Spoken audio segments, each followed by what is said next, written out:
Welcome back to Travel to Places, and we have visited Cape Town, South Africa. We stayed for 6 days in this amazing city, and if you want to know what Cape Town has to offer, don't go anywhere, because we are going to show you all the things we did when visiting Cape Town.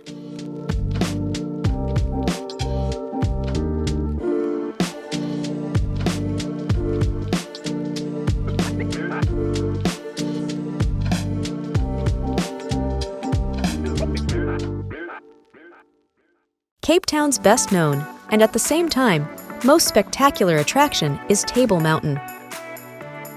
With its height of 1,086 meters, it can be seen from everywhere in the city.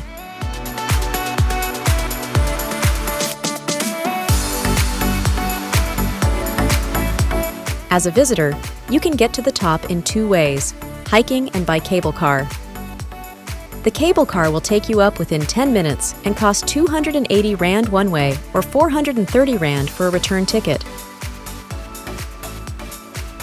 Once at the top, you will find souvenir shops, a cafe, and of course, a phenomenal view of Cape Town and its surroundings.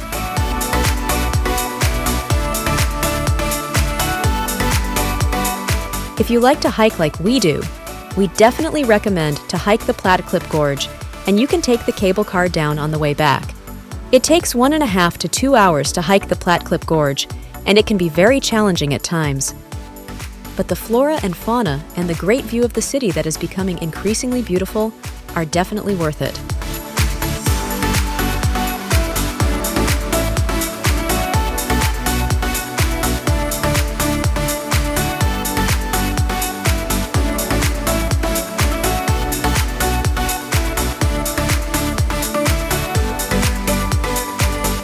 Before you go, keep an eye on the weather forecasts, because it would be a bummer if you're at the top, and Table Mountain is completely covered with its famous tablecloth.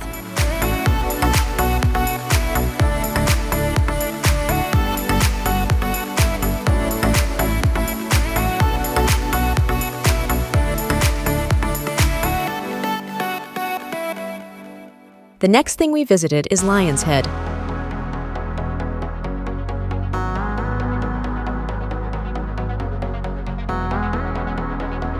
Lion's Head, the second iconic Cape Town peak, located between Table Mountain and Signal Hill.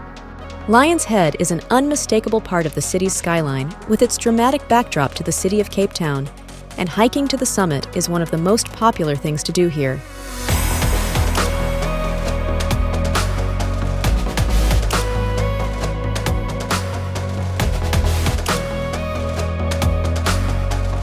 The route to the summit takes you up in a spiral around the mountain, so you get 360 degrees views of the city as you go. Given how diverse and beautiful Cape Town's landscape is, this is really a sight to behold. But even if you don't climb all the way to the top, you still get fantastic views along the trail.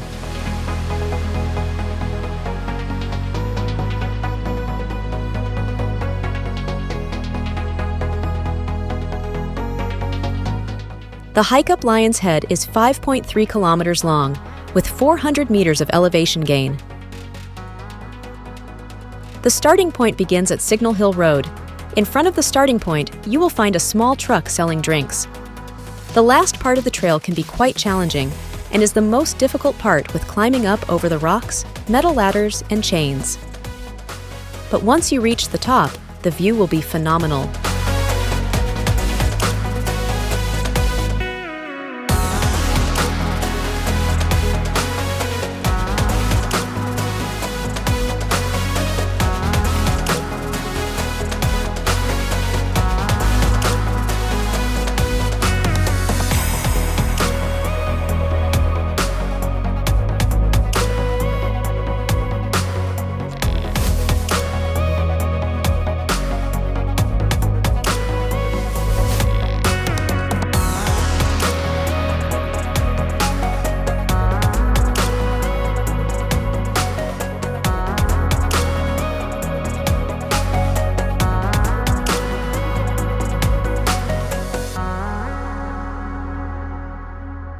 Next to Lion's Head, Signal Hill is Cape Town's most iconic hill, which is perfect as it forms the rump of the lion.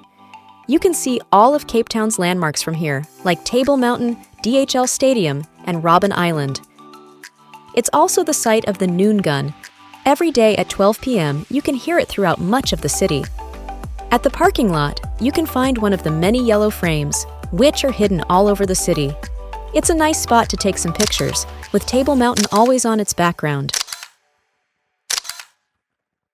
At the foot of Signal Hill, you'll find Bo-Kaap, a small neighborhood and best known for its colored houses. Bo-Kaap is a district where Malaysian and Indonesian slaves used to live. Today, it is a vibrant multicultural district where Malay, African, and Indian cultures come together.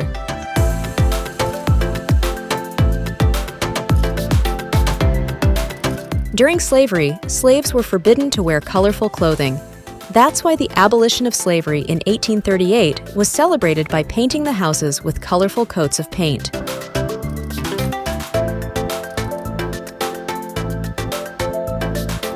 While walking through the streets, you will come across several art galleries, and you will also find a small museum. The coolest thing to see was the old blue Ford GT parked in the main street, which contrasts beautifully with the colored facades. The V&A Waterfront in Cape Town is one of the most popular tourist destinations in South Africa, with the iconic Table Mountain as its backdrop. Located on the edge of the city's busy harbor, the V&A Waterfront offers a wide range of shopping, dining, and activity options. At the harbor, you can book different kind of boat and canal tours. From here, you will have some stunning views from the water, and you will learn about the city's maritime history.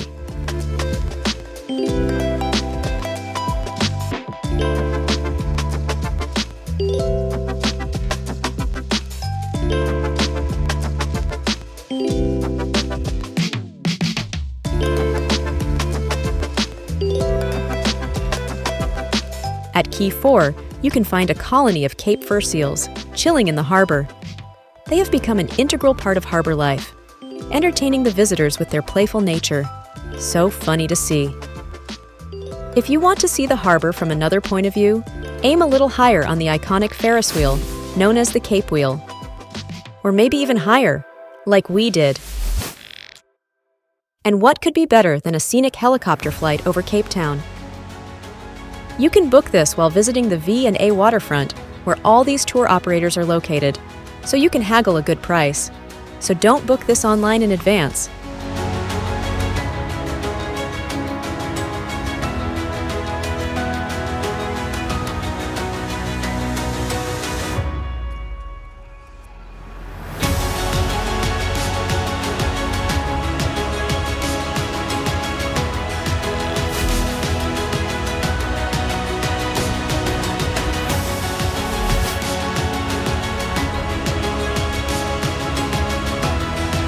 And after all the excitement, there's no better place to relax than the Botanical Gardens of Kirstenbosch.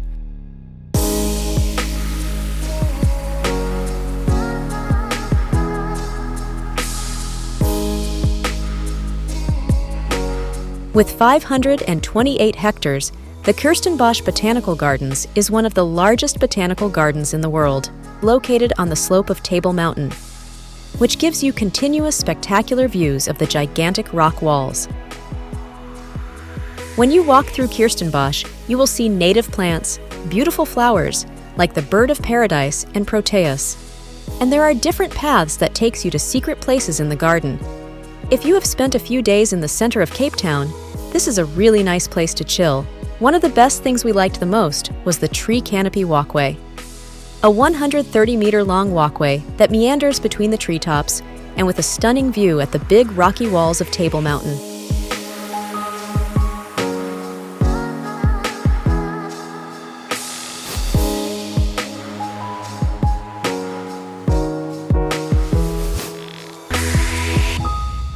Getting hungry?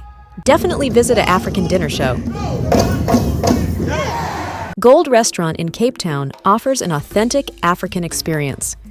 So much more than just an African restaurant, a night at Gold is an immersive experience that will take you on a 14-dish taste safari paired with traditional Mali puppets and entertainment. We advise to book this in advance because this is a very popular spot and they are sold out almost every day. You will not regret it because this experience is so much fun. You can watch them perform African songs, You get to play some drums and dance on stage. When you book the Spice experience, you will get a private dining room.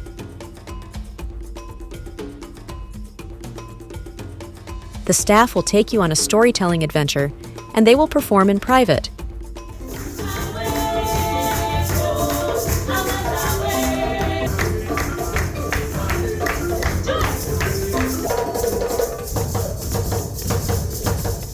And at the end, you can take a look in the kitchen, and they will teach you how they cook.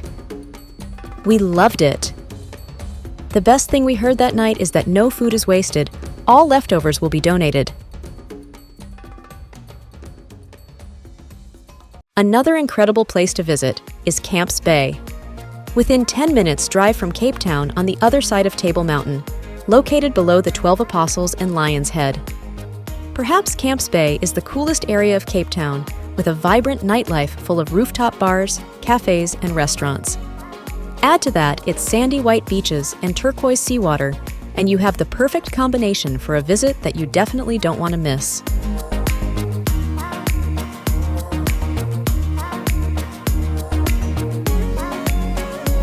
We visited Camps Bay at the end of the afternoon. We find ourselves a spot at one of the many rooftop bars, ordered some snacks and drinks, and enjoyed watching all the events that were taking place below as the sun slowly sets. For the most iconic view of Table Mountain, you definitely have to visit Blouberg. Blouberg is about a 25-minute drive from Cape Town. If you want to go to Blouberg, try to avoid rush hour, because you don't want to get stuck in a traffic jam. Blouberg is known as a real kite surfer's paradise. Thanks to the trade winds, Blouberg is one of the better windshore locations in the world during the months of November to February. And if you want to learn kite surfing, you've come to the right place. There are several kite surfing schools and places where you can rent equipment. But keep in mind that the water is freezing cold. So if you don't like this, take a nice walk on these extensive beaches of white sand and be blown away by the fantastic view of Table Mountain. We are going to leave the city and heading to the South Peninsula to visit Boulders Beach. Boulders Beach in Simonstown, South Africa, is a sheltered bay that is home to a large colony of African penguins. They arrived in 1982 and never left. It all started with 2 penguins, but now there are more than 3,000.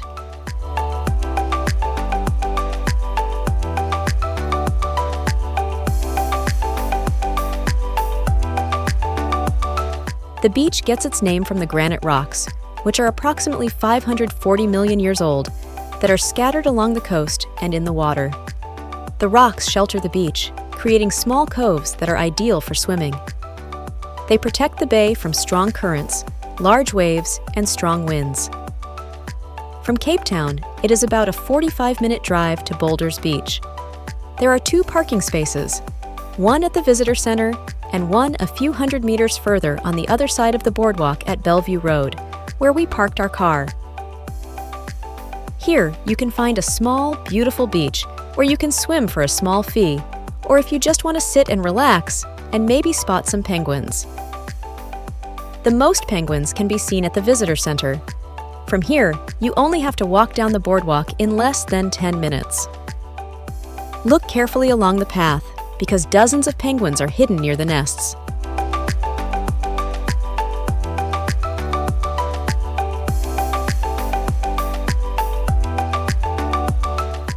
To see the large colonies, you will have to pay an entrance fee of 170 Rand at the visitor center, after which you can walk down the boardwalk to a number of viewpoints.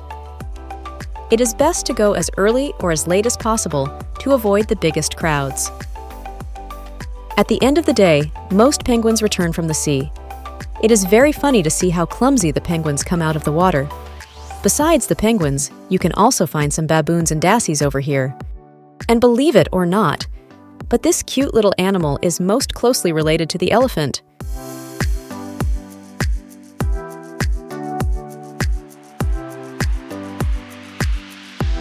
And before you drive away, always check if there are any penguins underneath your car. From Boulders Beach, it's about half an hour drive to Cape of Good Hope, so you can easily combine them in one day.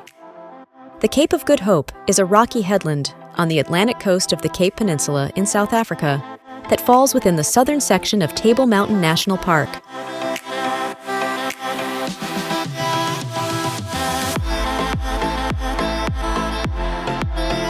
Cape of Good Hope Nature Reserve offers you beautiful landscapes with coastal scenic drives and a wide variety of flora and fauna.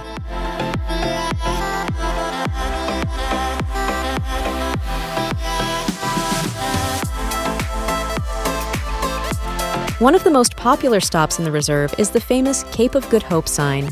This is the most southwestern point of the continent of Africa, and just like everyone else, we took the famous photo. Oh, wait, I got it, I found it. I did the wrong thing. Okay, ready? On site, you can take a nice walk up via the wooden stairs. That brings you to the top of the cliff. The walk will take about 15 to 30 minutes in total. There are two different viewpoints at the top, both with a different view. Once on top, you've got a stunning view of the coastlines.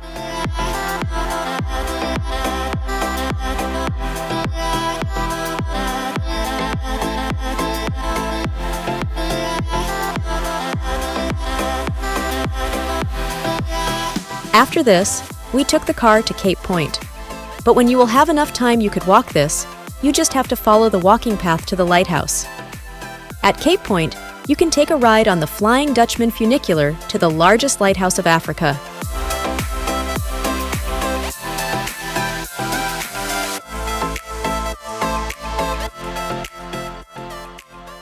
If you have a rented car, we can recommend to drive to Camps Bay. Drive all along the shore on Victoria Road to Hout Bay for a beautiful scenic drive.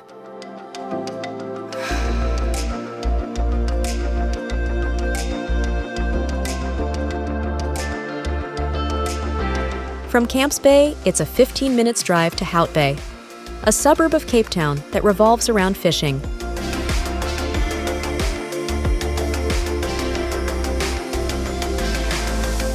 During a stop, you should definitely try the fish and chips at one of the fish and chips restaurants. The district is known for the many seals of the coast, so if you want to snorkel with seals or just want to do a 45-minute Seal Island cruise, this is the right place to be. Past Hout Bay, you'll find one of the most spectacular coastal drives in the world. Chapman's Peak Drive takes you along a winding 9 kilometers route from Hout Bay to Noordhoek. This rocky coastal road offers numerous points where you can safely pull over and enjoy the panoramic views of the deep blue waters of the Atlantic Ocean and the beautifully shaped coastline. Always check in advance whether this road is open, as it will often be closed during heavy winds and rainfall or bushfires.